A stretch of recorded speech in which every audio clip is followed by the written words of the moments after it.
As you know, whenever you go to our early voting precincts, we want them all to look the same so that when a voter comes back year after year or election after election, because you know this year we have an election in March, August, and November, they know what to expect regardless of the one that they walk into. So we will have a provisional fail-safe table off to the side. These are our voters that haven't updated their addresses, or voters that for some reason have lost their voter registration card and it turns out they're not even voted in or registered in our county, it was another county. People who don't have their photo ID will go back to the fail-safe and provisional table. Then when you walk in, you have the registrars right here. They do have the laptops. And they'll pull them up, and this year the laptops are directly wired to my office. That is the only thing that's connected to the internet. So when the registrar checks you in, you will go from a green, that means you haven't voted, to a red bubble that says that you voted. And this table is 3 feet from this table, so the registrar doesn't hand the voter the slip. They hand them to the machine operator, and they don't check the voter in until there is a machine open. So they hand that slip to the machine operator, so now we're not passing germs back and forth, so it's a safety thing too.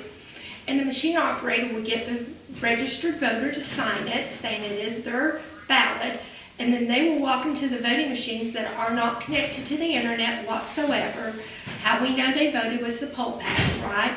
So they will walk them to the machine, and they will cast their ballot on our brand new voting machines, which I'm tickled to death to share with you today. Your state legislator enacted a law last year that said that all counties all 95 counties in the state of Tennessee had to go to an auditable paper trail system. The state legislator approved 4 of those systems for Washington County and all counties in Tennessee to look at. Your local Washington County Election Commission, that is bipartisan, looked at all 4 of those machines. Matter of fact, they didn't look at them once. They looked at them 3 separate times. And they asked questions back and forth, and then they made the decision to go with microvote. And there were a lot of really good reasons why we chose microvote instead of the other systems. First of all, the paper ballot is in a cast iron box that is sealed with a key. It also has a numbered security lock on the side. And so people can't just open it up and get into it. So it's something that we know nobody can get in there and manipulate this paper whatsoever. You also have a feeling of what you're used to. We didn't go with the touch screen because if we would have gone with the touch screen, you would have to calibrate the screen. And if you're different heights, I would touch at a different position than you would because it's a different angle for me and my height. So with buttons, it's easy. You select the precinct you want by pushing the button. The header will print up on here so you know we're good. So, and then you'll make your selections. It turns green. Now if you don't want that selection, you just hit it again and you can change your selection. You go to next page, you'll vote for everybody on this page, and it does tell you, just like before, vote for 2, vote for 1, so you know how many you're voting for.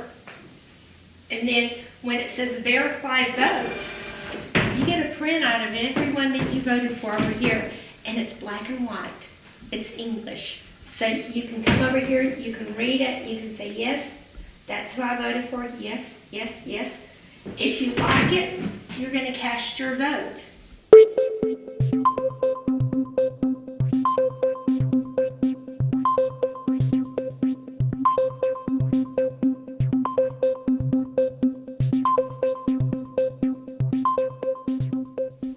If you don't like it, you think, oh poo, I meant to vote for someone else. You'll just do void paper, and it will ask you a confirmation. Do you really want to void paper?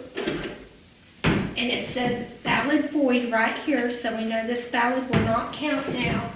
But all your selections are still there. So you don't have to re-vote and recast the entire ballot. You can go to where you want it. Oh, there it is. I meant to vote for her instead. So you will change it, and then you'll verify your vote again. Yes, this is the person I do want to vote for. And then you'll cast your vote. And there's 3 beeps and the light goes off. That's important for our machine operators because state law tells us that when a voter is at a voting machine, we have to be 10 feet back. So from this edge of this table to the edge of this table is 10 feet. So they need to be able to hear, and they need to make sure that light goes off because that vote can be manipulated until the voter hits the cast vote button.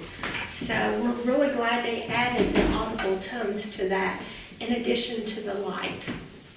You're in a maximum security room for our voting machines. So the Washington County, 180 voting machines are kept in here and they're stored and secure.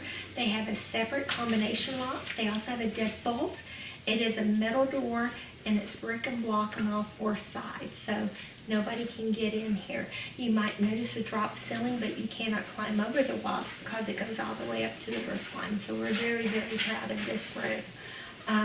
If you look at the voting machines that are in here, the yellow tags are early voting machines, the white tags are election day, and they all are programmed according to the precincts now. So, but this is everything that we need as far as equipment for early voting in the voting machines, and they all fit in here. So we're very grateful. Not much else fits in here, but all 180 voting machines fit in here. This is my other maximum security room that I have within this building. It also has its own security password and locks.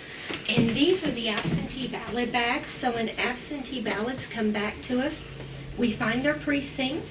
This one is Memorial Park South, which is Keystone or Southside.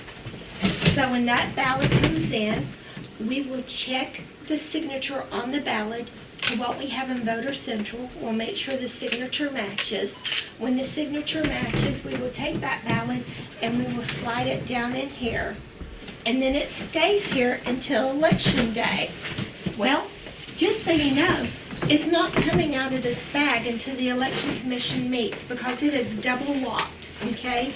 You've got the Democrat Election Commissioner has a key, and under this, and I've got one I can show you, under that, there's another lock. The Republican Election Commissioner has that lock. So you've got a Democrat and a Republican Election Commissioner that are keepers of the keys, as I call it. And I am keeper of the building. So they do not have a key to the election office. So for someone to get in here, to get to these ballots, they're going to have to get into the office. Then they're going to have to get back through the security area. And then they're going to have to break this security wall down. And then they're going to have to get into my bags. So absentee ballots are very safe in Washington County.